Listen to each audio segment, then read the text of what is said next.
Los temas que se discuten en torno al crimen organizado y la violencia que está sufriendo el país son temas, por supuesto, de carácter esencial y los que tenemos que tratar de una manera muy responsable. Pero la primera pregunta que yo me voy a hacer, con toda honestidad, es: ya nosotros tenemos prácticamente los 4 años de estar aquí en la Asamblea Legislativa, 4 años prácticamente del gobierno de Chávez. Y la pregunta específica es: ¿hemos logrado detener en estos 4 años la violencia del crimen organizado? La respuesta es no. En cuanto al tema de las políticas públicas que tienen que estar a cargo del Poder Ejecutivo, ¿han logrado con prevención y políticas públicas adecuadas detener la criminalidad? Y la respuesta también es no.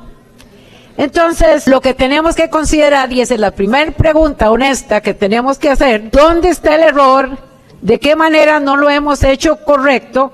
De que durante prácticamente 4 años no hemos mejorado la situación de la violencia en Costa Rica. Y la respuesta realmente no es complicada, es porque desde el punto de vista de la prevención no hemos logrado establecer las políticas públicas adecuadas para evitar que se cometan los delitos.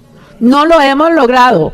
Eso quiere decir que hemos sido muy deficientes en prevención. Y en cuanto a la delincuencia organizada, ¿la hemos logrado detener? No. Ahí está el ministro de Seguridad vanagloriándose de que capturaron varias cantidades de droga en estos días. ¿Pero eso ha detenido el tráfico de drogas? No. Y si la respuesta es no, es que las políticas públicas y la legislación no ha sido adecuada. ¿Por qué? Porque aumentar penas no resuelve el problema de la delincuencia. Nuestro Código Penal tiene un límite máximo de 50 años de prisión. Eso significa prácticamente una pena perpetua. Pero en estos delitos de crimen organizado no solo se da un homicidio, se dan 2 homicidios, 3 homicidios. Hay legitimación de capitales en estos delitos. Y si la investigación es correcta y se logra la sanción, las penas de prisión pasan de los 50 años, pero hay que reducirlos a los 50 años. Y eso es una explicación que la gente necesita que se le explique. Las penas fijadas en Costa Rica en ese tipo de crímenes llegan hasta los 50 años o más, pero hay que reducirlos a los 50 años porque estamos a las puertas de la pena perpetua. Número 2, acabamos de aprobar una ley relacionada con la ejecución de la pena. Y en la ejecución de la pena venimos explicando de qué manera tiene que manejarse la última etapa del sistema de justicia criminal. Reitero y lo he dicho una y otra vez. Primera etapa que tiene que trabajarse siempre: prevención. 2, sanción. 3, ejecución de la pena. Y esta Asamblea Legislativa sí logró algo positivo con la ley de ejecución de la pena, que es fundamental. Pero ya el Poder Ejecutivo, ¿qué dijo? Que la va a vetar. Entonces no dejan pasar una ley que fue favorecida por todos los miembros de la Comisión de Seguridad del Narcotráfico. Una ley que pasó con una buena cantidad de votos de esta Asamblea Legislativa. Pero el Poder Ejecutivo dice no, no queremos esa ejecución de la pena. ¿Y qué es lo que están pensando? En otra ley pésima, que es la ley penitenciaria, que ahora se inventaron que en la ley penitenciaria el control de las cárceles y el control de la ejecución de la pena lo va a llevar el Poder Ejecutivo. Si nos han anunciado un gobierno fuerte, pero además que lo hemos criticado de unas presuntas dictaduras y respetos a los principios de los 3 poderes de la República, incluyendo el Tribunal de Elecciones, ¿cómo vamos a sostener nosotros que sea el Poder Ejecutivo que maneje las penas? No es más que eliminar el control de legalidad. Y el control de legalidad es principio básico de nuestra democracia. Entonces, para aprobar leyes de carácter penal y procesal penal, tenemos que tener mucho cuidado. Y el dictamen que tenemos a la fecha de hoy es que no hemos logrado nada. Pongamos los ojos ahora en México. En México, ve hasta dónde han llegado, que están asesinando gente, y no estoy hablando que es que no sean angelitos, no, por supuesto que no, pero vea la guerra que se ha armado en México a raíz del crimen organizado. De tal manera que responsablemente tenemos que dar legislación correcta.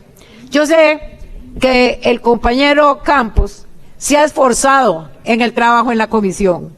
Yo sé, don Gilberto, que usted es una persona estudiosa, es una persona intelectualmente inquieta, y sé que quiere que sancionemos aquí a la gente que está sometido en la delincuencia. Por supuesto que esa es la voluntad, pero ¿cuál es el camino correcto? ¿Por qué no lo hemos logrado? ¿Y cómo podríamos lograr a futuro?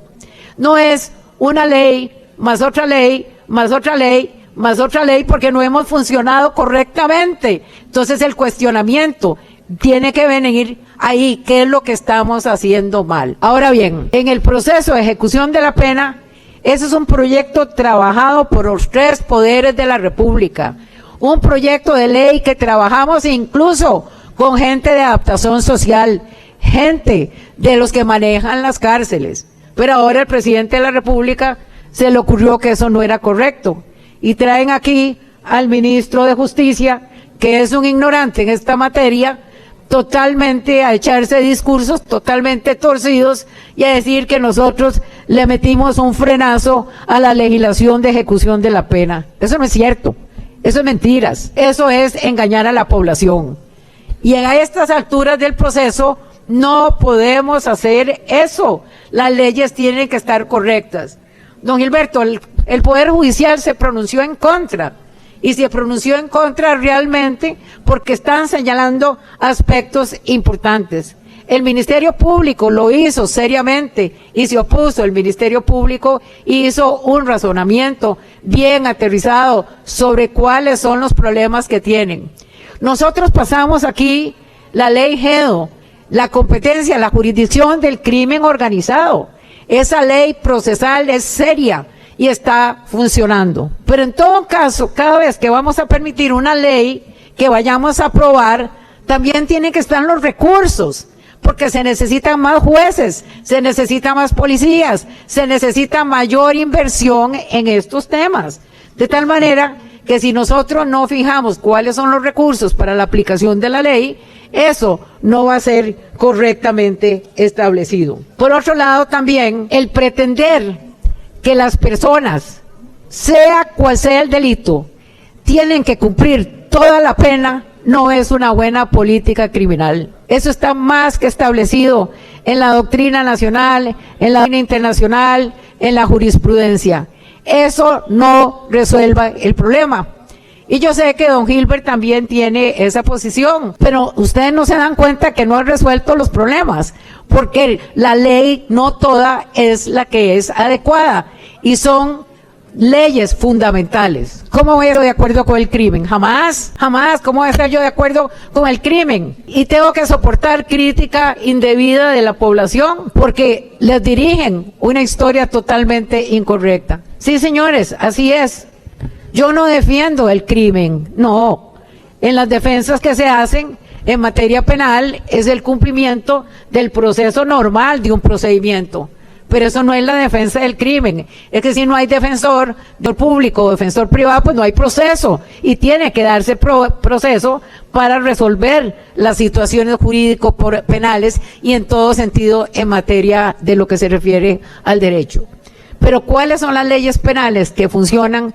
¿Cuáles son las leyes que no funcionan? Si no tenemos la prevención adecuada y la ejecución de la pena adecuada, que implica constitucionalmente incluso la resocialización y, por supuesto, resocialización valorada con técnicos, con psicólogos, con gente que sabe en el trabajo social, con oportunidades de trabajo. Para eso se hacen los estudios dentro de las cárceles, para ver si se recomienda o si no se recomienda. Por eso van a un juez de ejecución de la pena, que puede aprobar o improbar, y también los jueces de ejecución de la pena están sujetos a la apelación que resuelven 3 jueces penales. No es solo el de primera instancia, sino que hay una segunda instancia. A la población se le ha negado explicación del procedimiento y a la población no le hemos dado lo que son las resoluciones correctas en esta materia. A las pruebas me remito de cuáles son las circunstancias. Ahora bien, para ir concluyendo, es importante que la Corte Suprema de Justicia dice que este proyecto incide en el funcionamiento del Poder Judicial. Eso significa que tenemos que tener 38 votos para votar este proyecto. No es una mayoría más uno, porque afecta el funcionamiento de la Corte Suprema de Justicia. Eso lo pusieron expresamente en la respuesta al oponerse. De tal manera que yo estoy segura que el Poder Judicial va a querer que se hagan leyes eficientes, pero reitero, se necesitan más jueces, se necesitan más fiscales, se necesita inversión en esta materia. De tal manera que, dicho esto, con todo respeto para don Gilberto, que por supuesto ha hecho un esfuerzo con este proyecto, pero ya está la JEDO que cubre eso y el resto del ordenamiento jurídico que puede cumplir perfectamente siempre y cuando, reitero, tengamos prevención y ejecución de la pena correctas. Sin eso quedamos rencos en esta materia. Así que con todo respeto voy a votar el proyecto en forma negativa. Muchas gracias.